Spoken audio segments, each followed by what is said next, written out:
Hello guys! Hello! Para to sa lahat ng mga Sagittarius. Welcome Sagittarius sa aking channel. Kapalaran 888. Welcome guys. Alamin natin kung anong messages, vibration, gabay energy para sa lahat. Sagittarius. Okay. Tatlo. Okay, Sagittarius. Number 28, 10, 1, 5, 14. Okay. Sagittarius, nakikita ko sure dito na posibleng meron kang pinagdadaanan na problema sa ngayon. Pero, natatakot ka na ibalita ito sa pamilya mo. It's either sa magulang or sa tatay mo. Or pwedeng sa asawa or sa anak mo. So, kung sino man ito na taong ito na importante sa buhay mo, natatakot ka na sabihin sa kanila yung problema mo. Kasi, siguro yung taong ito na sa pagsasabihan mo ay may kasalukuyan silang pinoproblema sa ngayon. So, understandable yung ginagawa mo sa ngayon na parang kahit na nagsasuffer ka lang na mag-isa. Diba? Yung parang kahit gusto mo nang umiyak, gusto mo nang i-chat, gusto mo nang i-text, okay? Kung sino man ito na kapamilya mo, parang nagdadalawang isip ka eh. Kasi feeling mo, pag sinabi mo yun sa kanila, parang napakasama mong tao. Kasi may pinagdadaanan sila eh. 'Di ba? So, comment down below if you resonated para to sa lahat. Okay.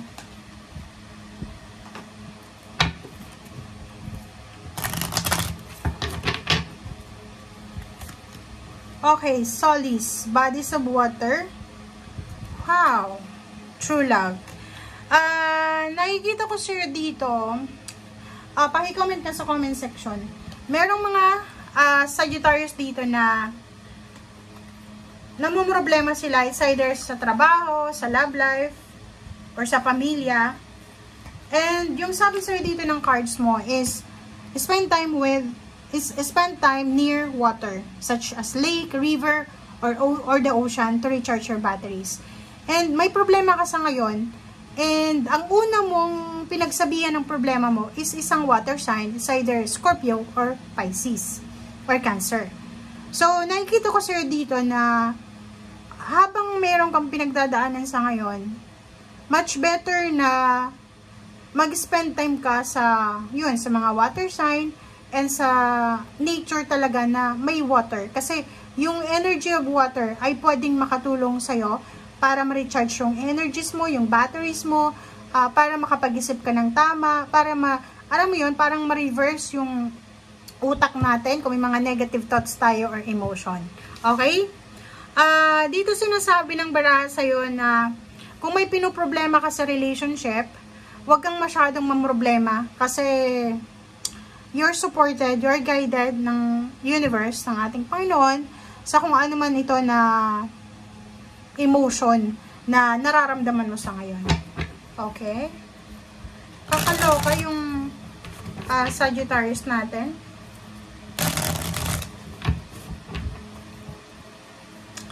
Ang isa din na nakikita ko dito sa 3 cards na to, isang lalaki na Sagittarius na posible, may nag-i-expect sa'yo ng message. Pwedeng magulang mo, kaibigan, relationship, nag-expect sila sa'yo or naghihintay sila sa'yo ng update. Or naghihintay sila, marami silang ini-expect para sa'yo. Like money, or nag-expect sila ng help, parang ganun.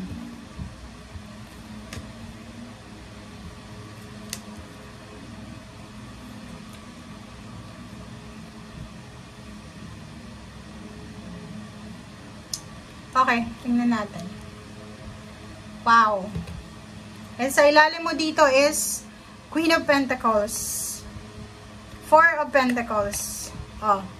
Nakikita ko sir dito, may mga Sagittarius na humihingi ng tulong sa isang babae na mayaman, pwedeng financially stable, pwedeng boss niya. And nakikita ko sir dito na siguro sa ngayon until now, naghihintay ka pa rin ng tulong. But kung makikita mo yung cards mo dito, 2, 4, 6, 7 cards, ang pinapakita dito is success, 'di ba? Kasi dito sinasabi ng baraha, may 6 of Pentacles ka, na kung halimbawa unemployed ka sa ngayon, kailangan mo lang na hanapin yung trabaho na para sa'yo. And yun, makikita mo, parang ganun lang. So, wag kang panghinaan ng loob. Kung may mga kakilala kang tao na pwedeng makatulong sa'yo, connection, lapitan mo sila.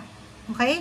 Nakikita ko rin sa'yo dito, may iba na Sagittarius na nag-iisip kung ano ba yung mas importante sa kanila, is either relationship or money, asawa, pagpapakasal or pera.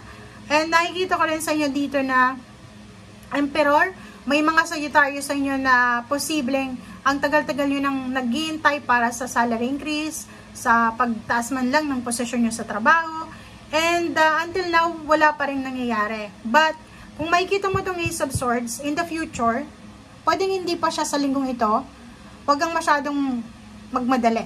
Okay? Yun yung kailangan mo ngayon. Kailangan dahan-dahan lang. Huwag kang masyadong magmadali. Huwag tayong ma-pressure. Huwag tayong mairita.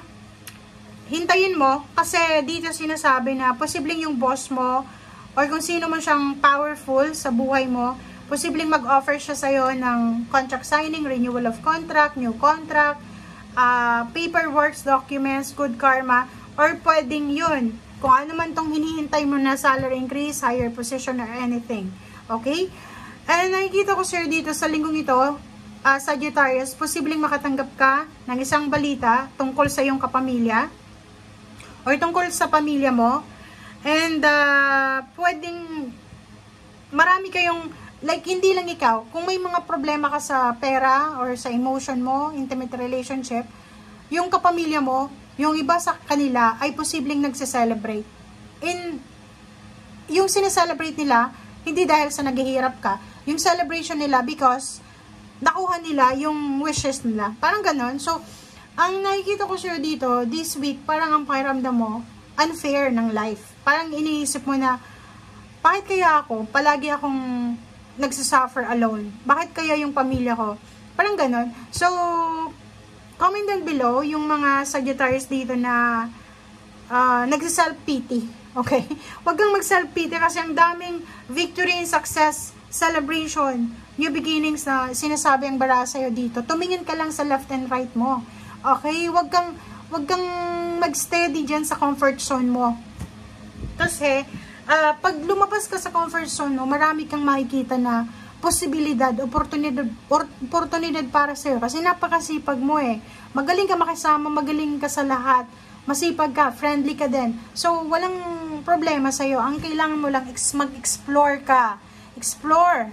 Expand your horizon. Kasi masyado kang nag-i-stay sa isang lugar. Masyado kang nag-i-stay sa isang trabaho, sa isang negosyo, sa isang sitwasyon. Kailangan mong yun, yung wings mo, fly, di ba? Kailangan mong i-try ang, di ba? Napakalawak. Kung nasa Pilipinas ka, Luzon, Visayas, Mindanao, di ba? Tatlong yun. So, kung nasa Luzon ka, pwede mong i-try sa Visayas or Mindanao, di ba? So, yun. Huwag mong i-limit yung sarili mo sa kung anong nangyayari sa'yo ngayon kasi limitless. Bounty, di ba? So, bountiful yung blessings ng universe. Okay? Thank you guys. Bye!